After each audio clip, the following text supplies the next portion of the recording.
have a confession to make today. I'm guilty of an utterly selfish act. Whether I deserve censure for this transgression is still undecided. The jury is still out on it. Meanwhile, here's what transpired. Hello, everybody, and welcome to Filter Copy with Asha. What at one point started as a stray pathogen in some far off animal market had begun to hit home closer.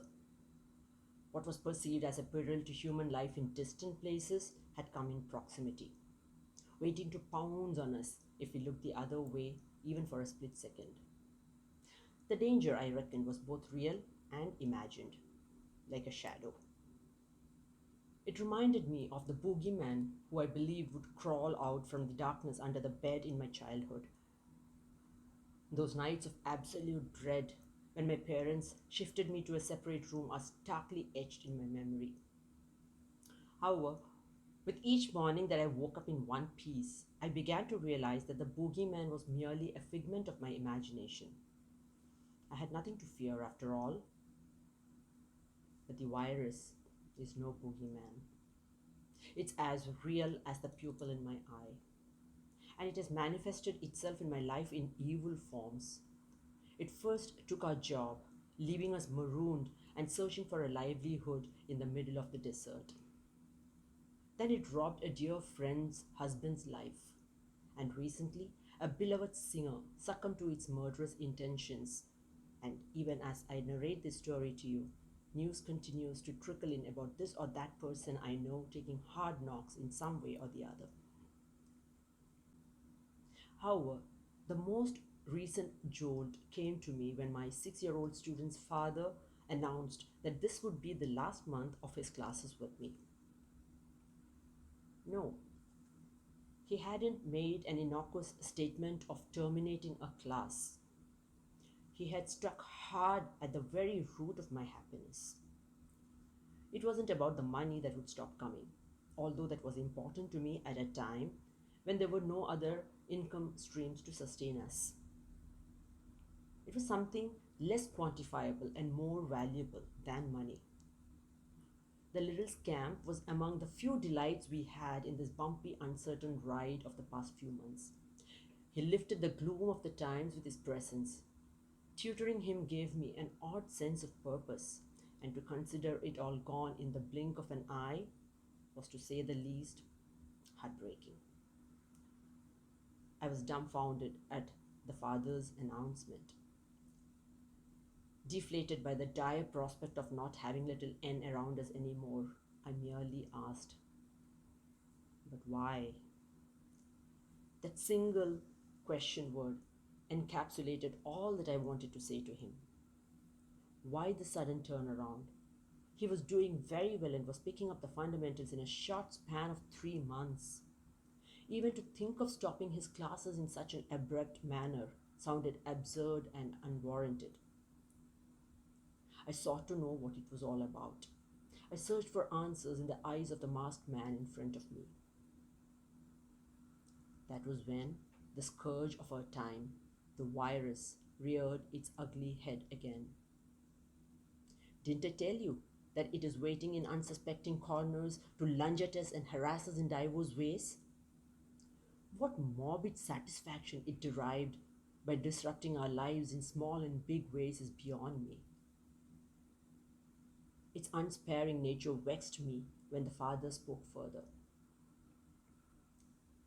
"Sorry, we won't be able to pay the fees." His apologetic words fell on my thoughts with a thud. "I've been getting only half my salary since March, and we are finding it difficult to make our ends meet. I barely manage to pay my children's school fees. We will resume the classes if the situation at work improves, which as of now looks unlikely. If we stop his classes, you will be able to take another student who can pay you regularly," he said, alluding to the delays that occurred in his payment of fees for my classes. Moments loaded with deliberation passed as I played his words again in my head. They were all jumbled up and I labored to process them. It was true that enrolling a new student in his lot would fetch me money, which was much needed to our household presently. But was I capable of letting my adorable scamp go for those few hundred currencies? And could I allow the ugly virus to deny him his share of knowledge because his parents couldn't afford the fees? I slowly strung my thoughts up in a neat sequence and took stock of them. There was only one thing that stood between the boy and his prospects of continuing his classes with me. No, it wasn't the virus. It wasn't money either.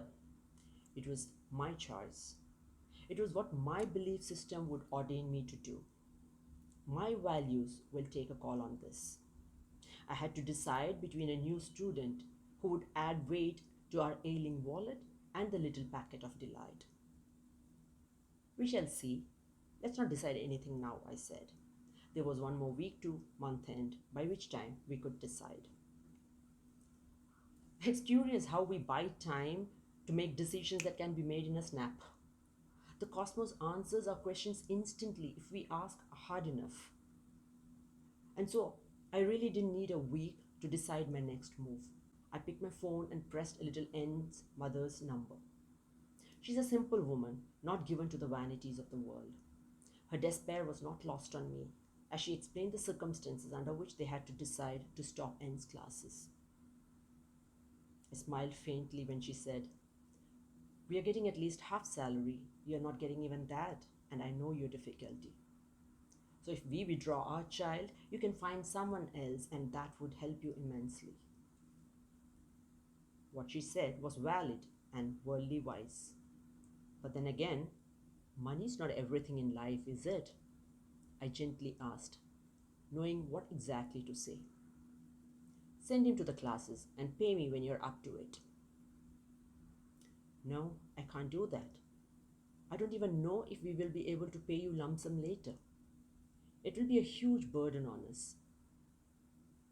Understandably, she didn't want to accrue the debt and be crushed by its growing weight.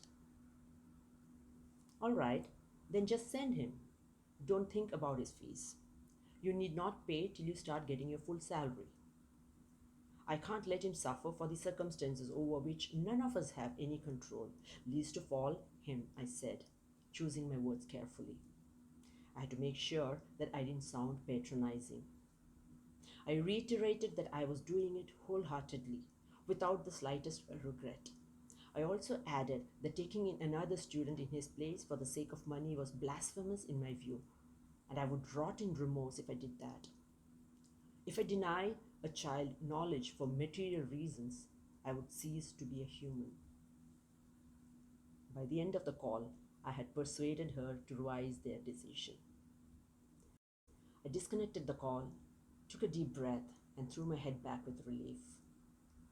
My scamp would continue to learn from me, and beyond that, he would continue to fill our lives with his pranks and patter. All was well with my life once again. Now, before one considers my gesture an act of large-heartedness or give it a philanthropic slant, I must confess once again, I was being selfish.